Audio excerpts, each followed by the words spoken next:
Topo Athletic is committed to lifelong health and better movement. Topo builds running shoes for those who get out there every day regardless of weather, speed, energy, or mood. Their distinctive fit and feel combines instinctive human movement with modern performance and lightweight comfort to help you keep going, keep trying, and keep moving. Discover the Topo difference and step into a run experience unlike any other. Hey everybody, welcome to episode 108 of our Fireside Chat.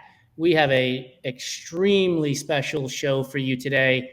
As a person whose last name is Bahamundi, I asked Maggie to pronounce her last name for me, so I'm hoping I'm getting it right again. So one of our guests today is Maggie Guterl, and we'll also be joined by Aliza LaPierre. Now, they don't need much introduction, as most of you know who they are from their time spent in trail and ultra running. And we're going to get into the hows and the whys of ultra running with them and trail running, get to know them a little bit more personally. But if you have any questions or comments for them as the show is going on, please drop them in the comments. We'll be sure to address them as time permits us. So without further ado, let's bring Maggie and Aliza forward. But I'm going to move you guys to the top. Look at that. It's like we're a professional show here. Who would have thought it? Who would have thought? Maggie and Aliza, thank you so much for joining us.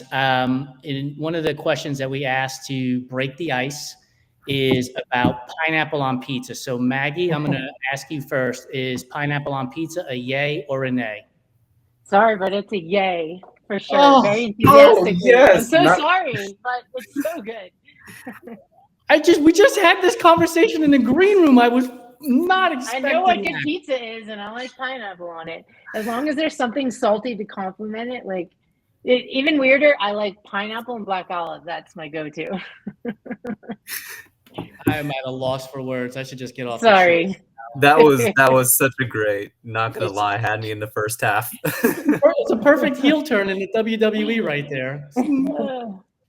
Aliza, your take on pineapple on pizza, thumbs up or thumbs down? Thumbs down. Yes! Does not belong.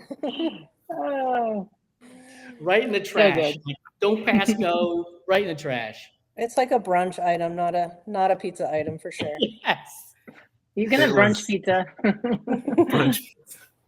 It was funny, the last person we had on the show didn't even have to answer the question. When we asked the question, they were like, pineapple on pizza? Like they never heard of it. Oh, wow. They were from Switzerland, right near the Italian border. So the idea of pineapple on pizza is just not even a thought, right? So that's that's a super American thing to do, I think. So I want to jump into questions with you guys. And Aliza, you just finished Cocodona. Maggie, you've got Hard Rock coming up. These are not, events that are going to take place and have you running for 30 minutes to 60 minutes. They're going to take hours upon hours. In the case of Cocodona, days. So Maggie, I'll address you with this question first. How do you balance all of the training with your work? You work at Tailwind and other components of your life. How do you figure out how to balance all of this stuff? Is it spreadsheets? Is it, a system? How do you make that work for you? Yeah, it's not always perfect, but for me, the most important workouts of every week, I need to get it in the morning. I'm like a morning person. Things happen. Sometimes I haven't run doubles in a really long time, but I like to work out in the afternoon. Things happen. Sometimes you're just literally mentally so exhausted. That's happened to me a lot lately that I'm so fried. I don't want to do anything. So everything gets done in the morning. And I think, just prioritizing the important parts and then giving yourself a little bit of grace and be cool, you know what? I have a full-time job. I can't do everything. And if you're just too exhausted or there's something else you might want to be doing that spend time with your dog or whatever, to be okay, just skip that second workout or whatever. So Aliza, I respect a ton because she performs at such a high level and also has a full-time job. We both work for nutrition companies, which I think is funny. We won't ask about products on this show. They're both good. I love maple syrup, actually. I will confess I've used both, and I've used UnTapped for a super long time. I think when it first came out, I started using UnTapped, and I'm burying the lead. For those of you that don't know, Aliza works for UnTapped Maple, and the nutrition company as we're talking about here. So Aliza, for you, are there any other things that you do that Maggie didn't address in terms of trying to balance all of this stuff? Because again, this stuff is hard. Like I tell people when we interview them, like, this stuff is hard. And so now you're trying to balance work, life, friends, family, all of this, and then compete at the highest of levels as well. Like, how do you make it work for you? Yeah, I'm very similar in Maggie in that I do my key workouts before work. So basically figure out what time I have to start work and then start doing the backwards math. Like Maggie, we both work for nutrition companies. So oftentimes we're on the road at expos or events or just elsewhere. So, I mean, there's literally times where I'm in a different state and I'm getting up at 3 a.m. and going running, on roads or trails that I've never been on before, but that's part of the commitment, and that also sort of keeps it fresh and exciting. But it is a huge time commitment for me. I've kind of found like the sweet spot of how much training per hours of training per week I need to perform at events. But there's definitely sacrifices that are made with my family and friends, and sometimes in order for my friends or family to spend time with me, it means they're coming out and doing part of my run with me. My husband will come out and run, a couple hours with me. He'll bring the dog. So we're kind of, making it work and getting some time in that way, which isn't ideal, but it's better than nothing. But it's a lot of just time management, and there's not a lot of downtime. There's not time just to be scrolling on your phone or just lounging on the couch. It's really like maximizing what time you do have in the day. Does it feel, and I'll ask you this, Aliza, when you're trying to maximize every minute of every day in that scenario, does it feel overwhelming at times? And you're like, you know what, today's going to be the day that I just sit on the couch and put my feet up a little bit? There are certainly days where I feel like doing that, and then there's days where I need to do that. And it's sort of like I have to differentiate between the two. Wanting to do that and needing to do that are very different. If it's something I want to do, then maybe I'll go a little bit shorter on my run, and I'll take that half an hour leisure time on the couch instead of getting in my full run. If it's something I feel like I need to do, then I just ping my coach and sort of like, hey, my body and my system, whether it's mental or physical or emotional, are telling me, I need this time off from running. And usually that's a pretty good indicator that I have sort of overdone it and I'm getting pretty close to overtraining. And, 1 or 2 days off isn't going to make or break your training. It usually helps you rather than hinders you. So that's my approach with that is, if you really do feel like you need a day off for whatever reason, you should probably take it. So Maggie, for you, we're about 2-3 months away from Hard Rock, and I'm presuming that the key workouts are coming up right now. Are there moments in these upcoming weeks where you're like, come hell or high water, I've got to get these in? I got to figure out a way to make it work so that I can get these key workouts in. Yeah, we're less than 2 months out. 12 is the date. I've just returned to kind of any kind of volume, creeped up on 40 miles a week, I hit 60 miles a week or whatever, 60 something. And I've been kind of mixing in some cycling. I figured, I didn't even know if I was gonna be able to do Hard Rock kind of this winter. So I signed up for a 50-mile road cycling race here in Durango that's called the Iron Horse. It's classic. Yeah. It's like something you have to do when you live in Durango just once. And I feel like this is the winner because I did a lot of indoor cycling. It's for anyone who doesn't know, it's 50 miles. It's from Durango to Silverton over the passes. There's almost 6,000 feet of climbing in it. I don't know. There's Olympian athletes here, the cyclists. So great. Whatever. I don't know why I signed up for this. But then, I was able to start running a little bit more, and And yeah, I was like, oh, I just want to be running. So I haven't cycled as much, but it's still been part of my like repertoire of training. So we'll see. I'm gonna survive. And then yeah, as for the key workouts that are coming up, like I think because I haven't been doing a lot of vert and a lot of workouts and haven't been able to run fast, it's super important for me to get in some of the key things. Now I plan to be undertrained for hard rock because I'd rather be undertrained than the condition I was when I got there 2 years ago in 2022, which was semi-wrecked and injured.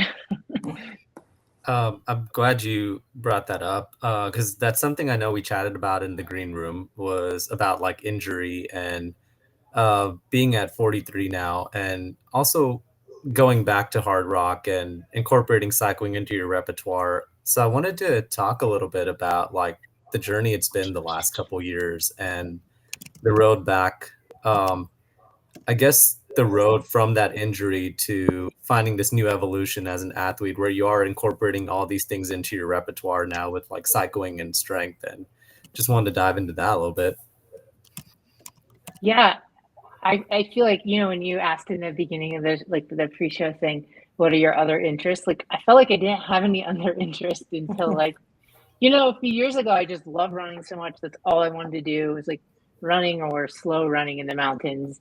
And being injured, like you can either go insane or find some other things to like fill your time. And I actually started really like enjoying them, and they're still part of my routine. I really got into climbing. They opened a climbing gym here.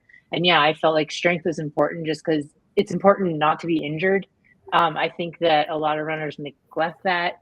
I know that a lot of the kind of like maintenance strength things are really boring with the band work, and those are all important. But I think lifting heavy is super important, especially for women as they get older, to keep muscle on and things like that. So I'm super psyched to have build that in, and it's not something I want to like let go, which is also why I only have so many hours in a day. So I'm like, okay, well, I'm not going to just run. So yeah, maybe instead of running for 3 hours today, I run for 2 hours in the morning and I do a 1 hour workout after work. So that's kind of, and I'm totally fine with that. Like I was pretty stoked. I PR'd my deadlift. Like I had to set this goal for myself last winter, or no, this whatever time I said it, I don't remember, but I was like, I want to deadlift like twice my body weight, and I reached that like in February, and I was like so excited. I don't know if I can still do that because I haven't been doing as much deadlifting, and I don't know that it's super helpful for like when you get closer to a race, but it's cool to have like achieved something else and have a,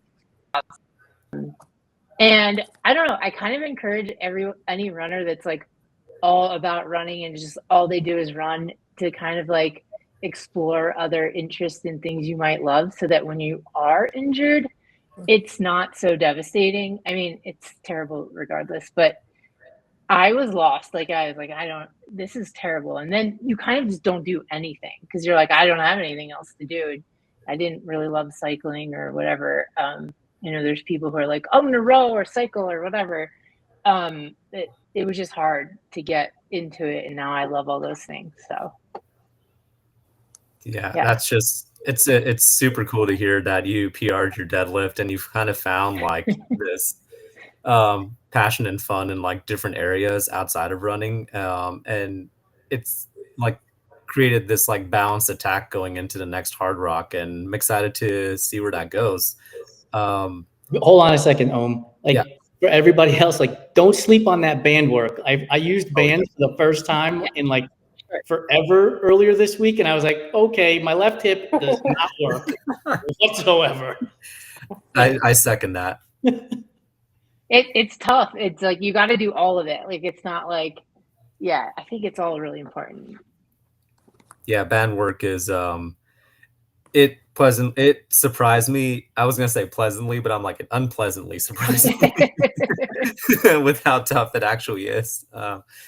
You can get like, so I think my takeaway there is like, if there's anything, like if you don't have the resources to do the other things, like you band and body work can definitely like really kick your butt and like get you into running shape, even if it's 10-15 minutes. And I do appreciate that both of you kind of mentioned in different ways with your training, kind of the all or something mindset versus the all or nothing mindset, because I think that that is difficult for a lot of people, like to find that they can't do the workout and then scrap the whole thing, versus you guys saying that there's sacrifices, but we make it work somehow and we stay consistent, and that's just really cool to hear. um Aliza, I have a question for you. Since we were talking about different repertoires, it's something, or different sports, it's something we talked about in the green room, and it's ice hockey. Like, I think that I'm always fascinated by like how many similarities there are between sports, and like what carries over as far as intangibles and what doesn't carry over. So I'm curious as to, like, with ice hockey, what's similar and what's different? Yeah, I started playing ice hockey when I was 5 years old, and I grew up playing with the boys until I was, I think, a junior or senior in high school. So I think I just developed a really strong work ethic and drive from an early age, because I kind of always felt like I was a bit targeted because I was the girl. So I always wanted to sort of have a little bit more speed and agility and puck handling skills. So even if I was targeted, I could sort of, outdo everybody on the ice, or at least out hustle them. Certainly wasn't the most skilled player, but I was willing to outwork people, which was really helpful. So I think my work ethic and drive as a kid was quite large. You know, Even at like 5 years old, my parents built me an ice rink in our backyard, and I'd be out there, skating and stick handling and shooting pucks until it was time for bed.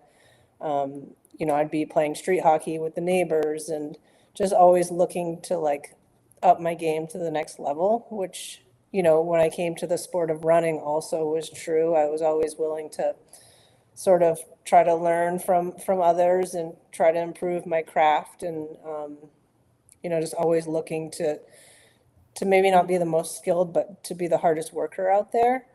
Um, and then, as you grow up and you start playing higher levels, you are playing a team sport, but you really have to think as an individual too, to be addressing your strengths and weaknesses, because if you're not getting it done at the college Division 1 level, then they're going to put somebody in who is going to get it done.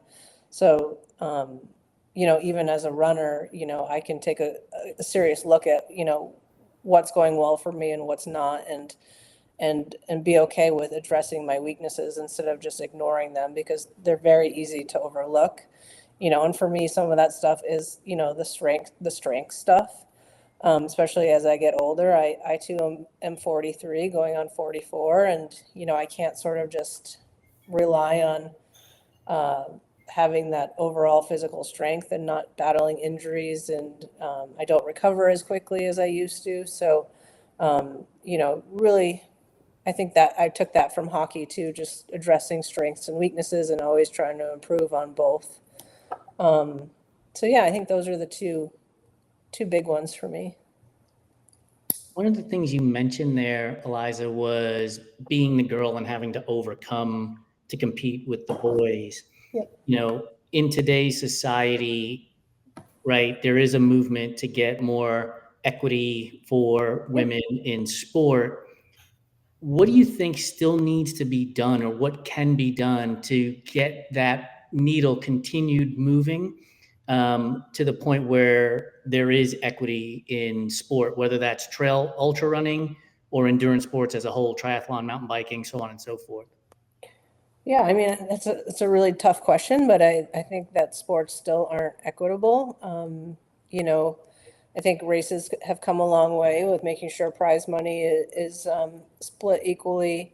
We've seen in live coverage across events that still we're focusing on the pointy end of the male coverage, and then, we kind of trickle back to the females, and we might catch the first couple females, but then we end live coverage because that's the time we had. But I think, numbers are increasing, more females are getting involved. It's it's sort of scary to take that first step and start something new and try something different and get out of your comfort zone. And, for females, sometimes it's hard to find the time, especially if you have a family, and kids, but I think there's a lot that's being done, and I think there's still a lot of, work to be done. But I look to people like Trail Sisters and Gina, who have really helped, create a great environment for females to feel welcome, and to have resources from other females. And I think just the more we can support each other, the better. I was just at Cocodona, and it was great. All the females were cheering each other on out there, taking a minute or two while they passed each other to check in, say hello, introduce themselves, check in, and then go forward on their way. But I think it's great when we can be out there supporting each other and competing at the same time. I think that speaks volumes. That's awesome. Maggie, I'd pose the same question to you, but with a little bit of a twist, and ask about us as a media company, right? There are sponsor businesses and brands out there that can do things, but what about media companies like ours? Is there something that media companies like ours can specifically do to help raise awareness and raise the voices of women athletes across the endurance sports spectrum, so that brands can see them and races can recognize them and do something about moving the needle even more? Yeah, I mean, it's featuring the stories, and like Aliza said, maybe they'll just have a set amount of time, so naturally these more men will come in for the live coverage. And it's really just about like other people's interest in women's sports. So brands want to make money. So like if people aren't interested in women's sports for whatever reason, like that women are not going to have as much value to that brand. So yeah, I mean, like featuring them more. I mean, Courtney just being Courtney has really made people pay attention. I think that ultra trail running is doing a little better than other sports. Maybe I'm wrong, but I would agree with you. I agree. Yeah, okay, let's talk about Caitlin Fielder, the college basketball star that I mean, they broke women's college basketball records, like attendance for games she played in that record breaking game. And I watched this little documentary on that, and the coaches from both teams were like, "You're part of history. This may never happen again." And that's a wild sentiment to be like, yeah, these stadiums will never be that full again. Like they just want to see Caitlin or whatever. But the people like that who just it's crazy. You have to have this female Michael Jordan of basketball come in to get some attention. But I mean, hopefully that starts happening more and more. And I think the way we find those people is encourage the next generation to run, so Courtney will inspire people, Aliza will inspire people, and little girls to just get into trail running. I was talking to a friend of mine the other day, Ciara. She is a Black woman that lives in San Diego. She didn't realize trail running was a thing. She saw another Black friend running. She then realized that trail running was something she could do just because she saw someone that looked like her running on trails, which I'm like, dude, that just obviously we know, representation is important, but when you hear that, it really is. So that applies to females. And there's no bathroom lines at a trail 100 mile if you're a female, but hopefully just more and more women, it doesn't matter what pace you are, just to show up and to and Trail Sisters is great for that, because I think there's a lot of fear of running on trails alone. I never had that fear, but I know that is a thing. It makes people nervous, makes women nervous. And so the organizations like that, or groups like that, are really cool. Another thing my friend Sarah is doing is signing up for her first trail ultra, and she wanted to get her whole community and group of friends to sign up. So that's what they're doing, and that's how she wanted to approach it, instead of go do this scary big thing by herself. So you could do that, these groups are really great, and I think women are super supportive in our sport. So I think that's really cool. I mean, I don't know what other sports are like. Like, I don't know if women are as supportive to other women in hockey, but I think like ultra running is really cool. And that, like, I don't know if Aliza and I have ever been at the same race, but if we were, we would support each other, run with each other. And then, yes, it'd be a race, but like, I'm not going to crowbar her knee or something at mile 90 or anything. No Tanya Harding's here. No Tanya Harding in trail running. That's good. Yeah. You brought up a good point, and I'll ask you, Maggie, to answer it first. And we talked about this in the green room a little bit, right? So you mentioned you and Aliza being at an event and chit-chatting, before the race. You're at the starting line. You've got a race strategy to execute, and the competitors around you, they do one of two things. They either haul ass and your race strategy is like, that's too fast, or they seem to not go out very fast and your race strategy is to go faster. What are you doing in that moment? What are you processing? How do you go about executing your race strategy for yourself, or are you looking at your competitors and what they're doing? You're asking me this? Yes. Yeah. Well, I would like to say the right answer is you always stick to your own race strategy, but that doesn't always happen. I mean, you could be like, I did that at Hard Rock. I mean, I went out, I was like, okay, I'm doing my pace, whatever. And then I get to Grand Swamp Pass, or like, climbing up to there, and I see Darcy, and I was like, I'm gonna catch up with her and run with her, and yeah, I don't know. I guess we kind of flip flop back and forth. She's really strong on the uphill. I could barely keep up, but I tried to.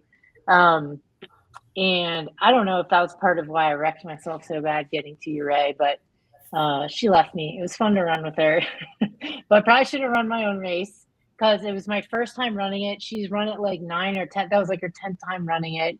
She's had more sub 30 finishes than any woman. She's been first or second every single time, except for that year.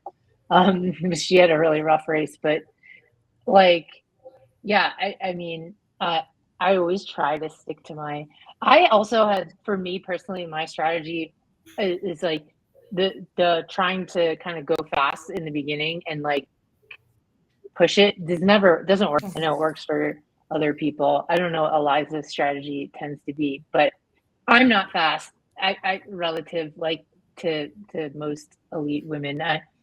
I just can stay the same pace, and if that can work for me, then it's much better than just blowing up and taking like twice as long to finish the second half of the race.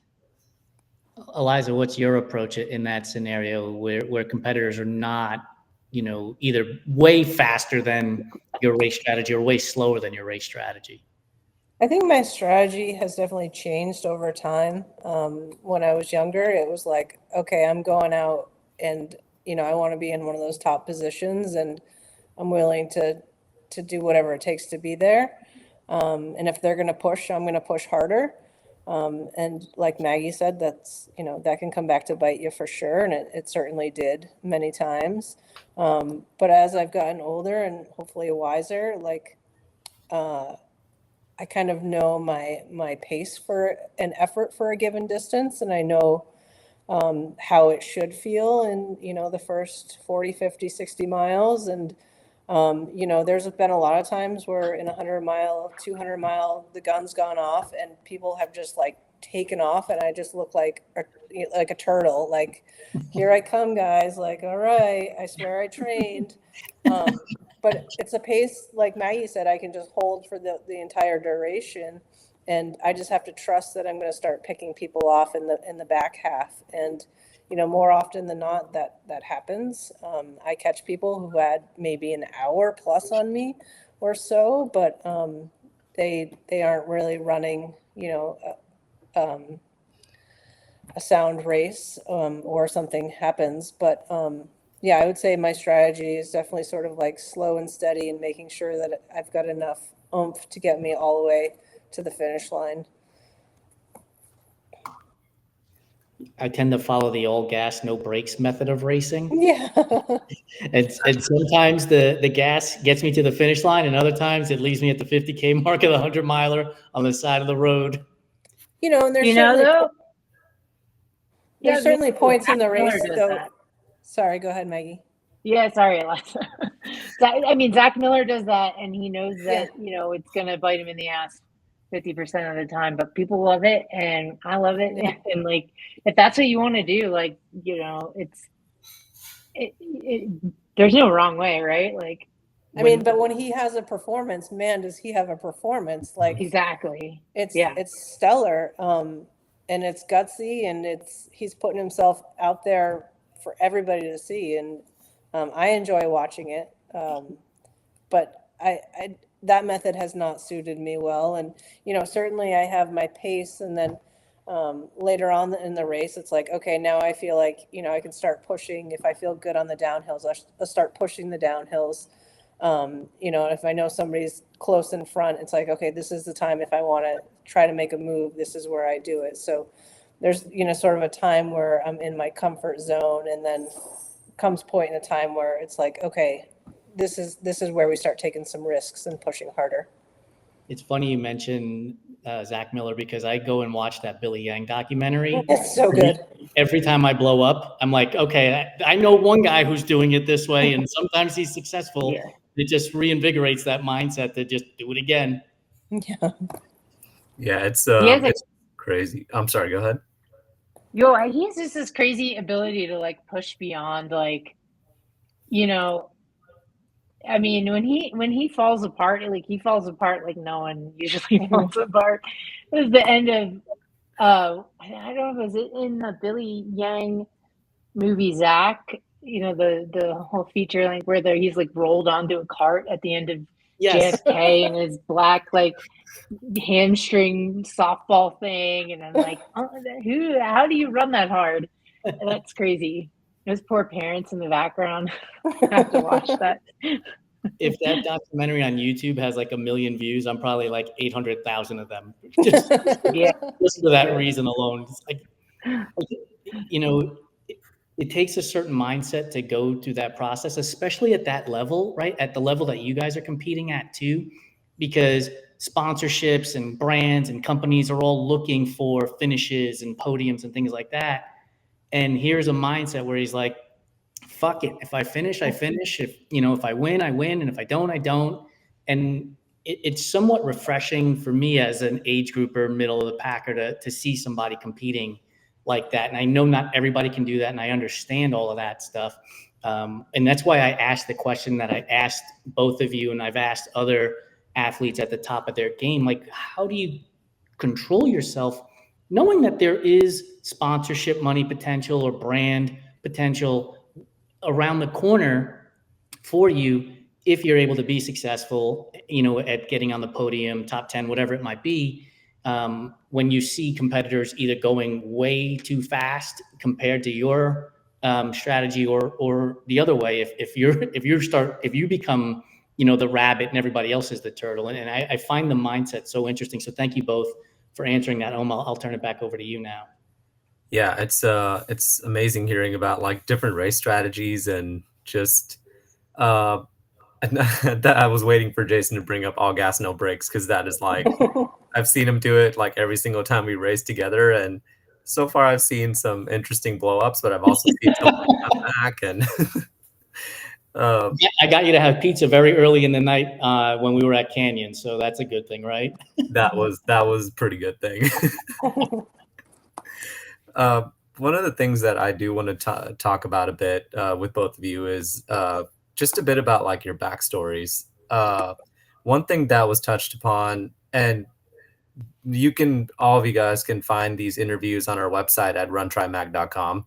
But during your interview, Aliza, you mentioned that that running was sort of the punishment. When did you have that shift in mindset where you started to enjoy long distance running? Secretly, I enjoyed long distance running in high school when, for soccer, every year we'd have to do a 5-mile run sort of preseason to sort of test our fitness, and everybody complained about it. It was like, I've never heard so much whining in my life. And I was like secretly stoked because I was like, oh, I can do really well at this. Like, I actually enjoy this. And every time we got punished for not performing well and have to run, I would like be happy about our punishment. But I would never admit it because, everybody's supposed to hate running. And that held true up through college hockey. We oftentimes had to run for punishment. And again, I still enjoyed it, and I would, place really well and like was pretty stoked about that. That's not something you like brag about, like, oh, I placed second in the punishment run.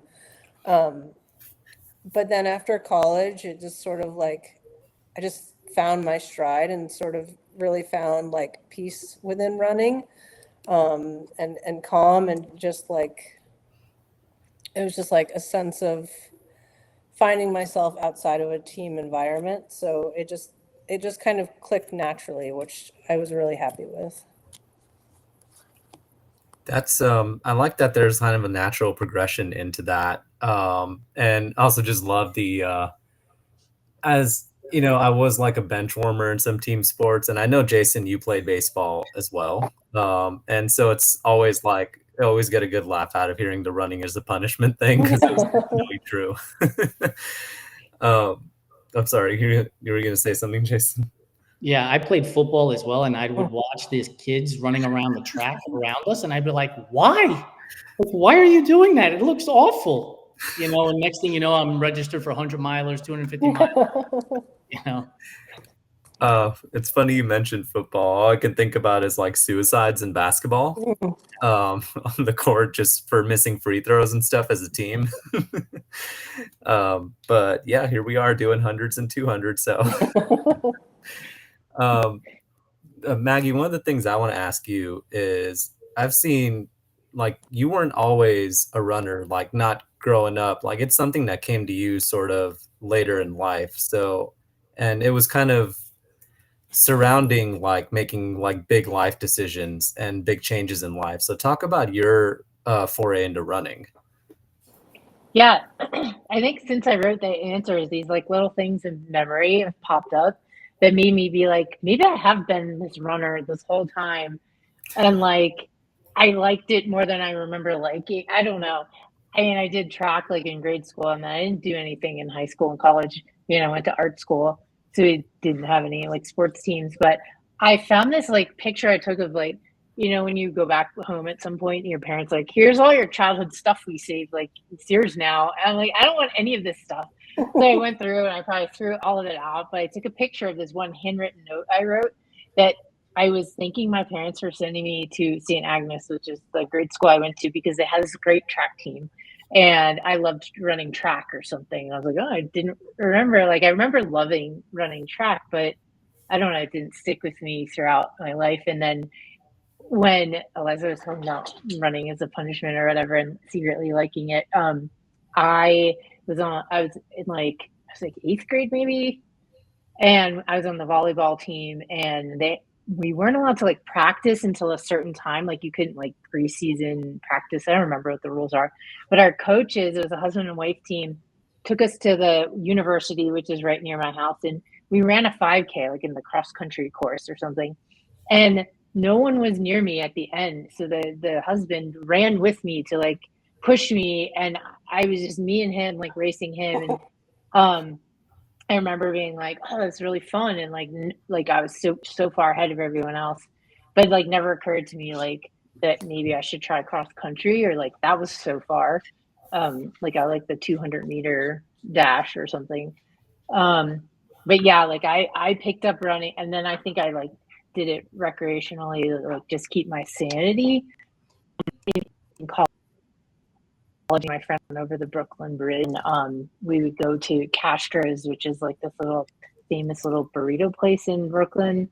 I don't know if it's famous, but it was legendary at the Pratt campus because the burritos were like, Chipotle makes them look like little teeny like street burritos. These are huge, so we'd split like a burrito and drink. No one carded you. But it it was super fun. It was like a little ritual that we would do. And then, yeah, I mean, I didn't pick up running until like I was like 28 or 29 for real. But, and then that was just like to pretty much shift my chain, like my whole lifestyle. Cause I was like, bartender, whatever, not running, no exercise. I don't know how I survived. That was horrible. But I think that's where it comes from, like suffering so bad. Like, you know, you wake up hungover every day, like, I don't know, running and feeling crappy after running, you at least get those endorphins, right? So, yeah. I mean, I think it's a pretty similar story in ultra running. It's not like super unique. And I think there's a reason to that. It's like you kind of just trade one terrible feeling for another, but there's like at least some kind of like good satisfaction of like, well, I accomplished this instead of like I really didn't accomplish anything and I feel like crap, you know? I was laughing because Aliza earlier responded with like, when you're at 40, 50, 60 mile mark of the race. And I was just thinking to myself, how absurd that must sound to let the general. Yeah. The general public's like, what do you mean when you're running at mile 50 or 60? You're just getting warmed up at that point. Right. I actually like I crewed a backyard this weekend. I crewed for a friend. I've run 4 backyards, and I've never crewed one. And watching them start each hour, I was like, this is ridiculous. Like they look ridiculous. What is this? It's so funny. Which I find it hilarious too, because it has turned out to be like one of my favorite formats of racing. And I'm not sure why. I'm not sure if it's like the mental test of getting back to the start line in time and then being ready to go again. But it's just a completely different form of racing. And I've grown to love it. This past New Year's, I guess, whenever it was, I did the across the years one, and it was, I don't know, what's the loop, 1.2 miles or something like that? It was like that one seems harder. It was way harder. It was way harder. Because I was like, okay, you can run a 10-minute mile, 9-minute mile, not a problem, right? But then after 1.2 miles, you're like, now I'm sitting here for 5, 7, 8 minutes. And you're like, should I just walk? I found it way harder than doing the 4-mile run. Yeah, so much less time. Yeah. Yeah, I was out there doing the 6 day, and I saw these guys starting their thing, and it was entertaining. Like it was just because it was every 20 minutes they're just going on this 1.4 mile loop, and I just remember like I think like 6 hours in, I'm like, where's Jason? I was like, this sucks.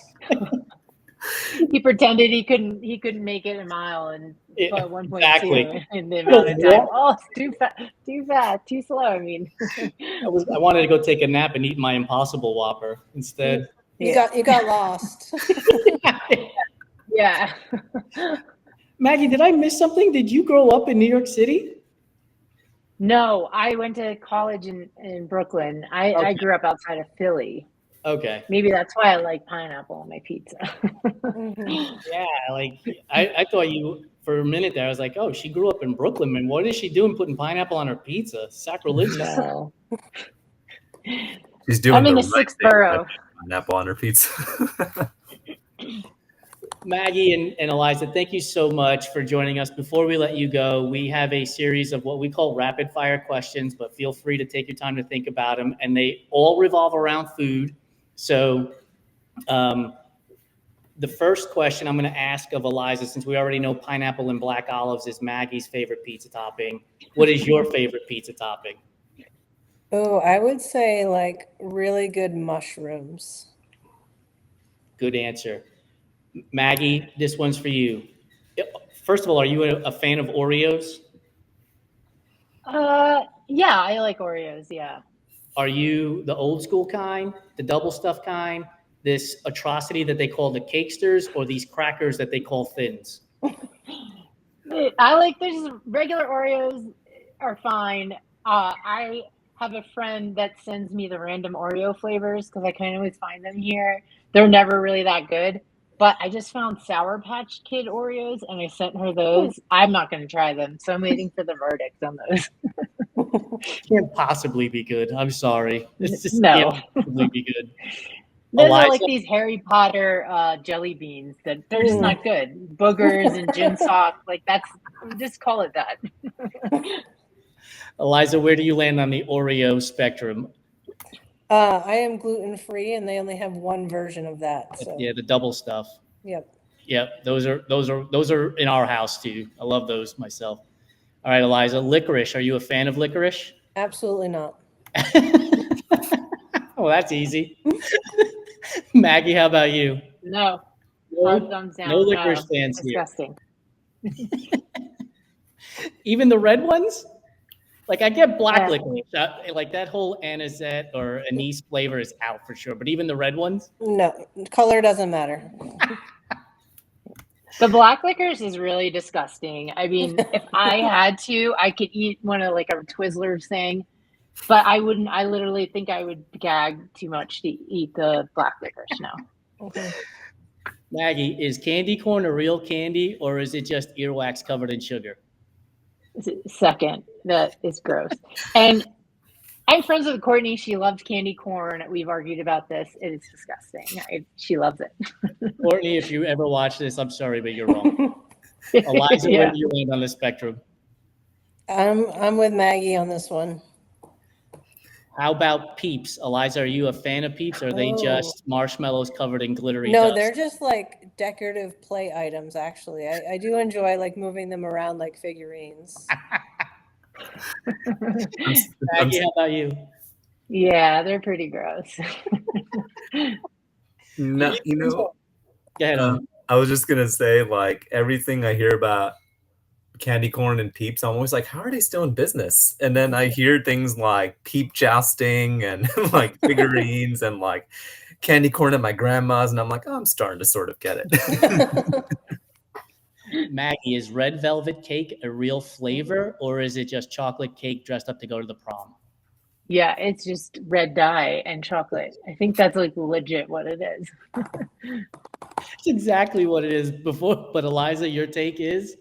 My wedding cake was red velvet. Oh no!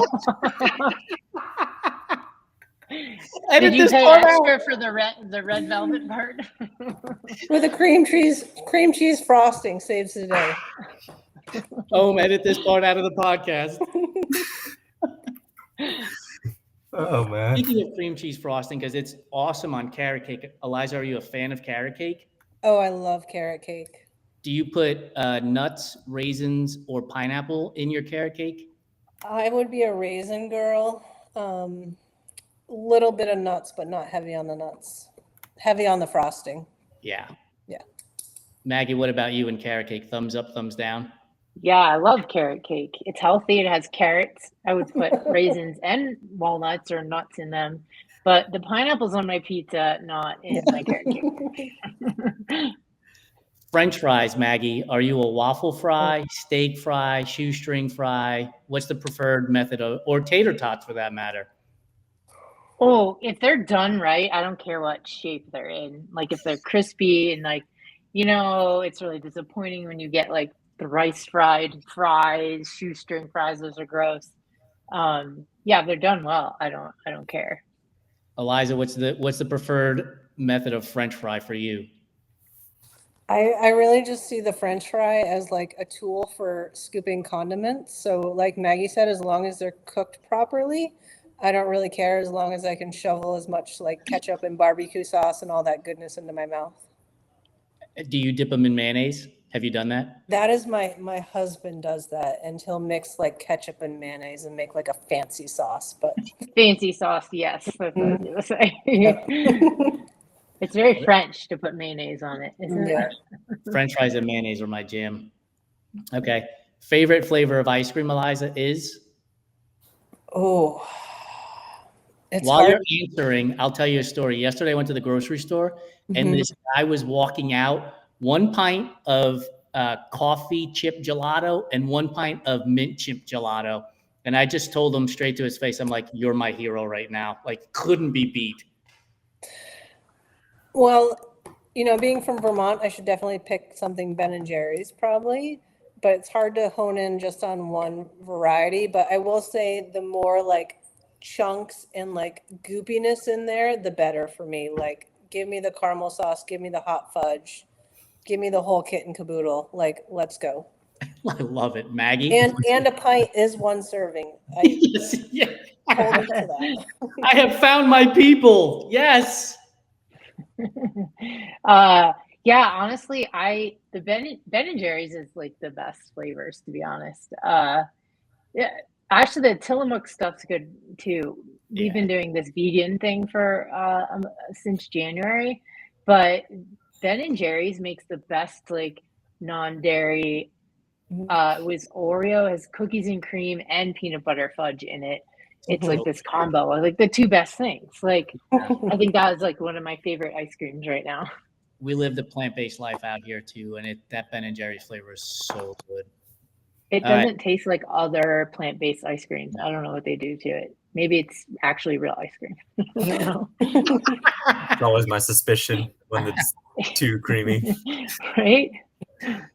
Last question for both of you. Maggie first. You have a tray of brownies. You have the option of selecting from the edge, where you get a little bit of that crust, or from the center gooey section. Which one are you choosing? Center. Eliza? Center, and I hope you underbake them as well. So What are you topping your brownies with, if anything? Ice cream. What flavor? Probably something chocolate based. Chocolate on chocolate. Maggie, what about you? Oh, see, I would go basic vanilla. I don't know. Do you both like coffee by chance? Love. Yes. All right. So what you do is you take the brownie and you put it in a mug and you top it with coffee ice cream, and it becomes like a mocha as the ice cream melts. Oh. Game changer. Isn't there something where they actually pour an espresso shot on like a... It's called an affogato. Yes, those are good. Yeah. I'm telling you, come to our Food Fight Friday conversations. This is all we talk about. We can leave running somewhere else. Good. A different podcast. That would be great. I love it. Eliza and Maggie, thank you so much for joining us. And to Sven at Lecky USA, thank you for putting us in contact with both of these wonderful guests. We really appreciate your time. Maggie, good luck at Hard Rock in 4 to 6 weeks, I think you said. And Eliza, I hope your recovery from Cocodona keeps getting better for you. We'll see you soon. Thanks, guys. Take care. Thank you. Thank you, guys.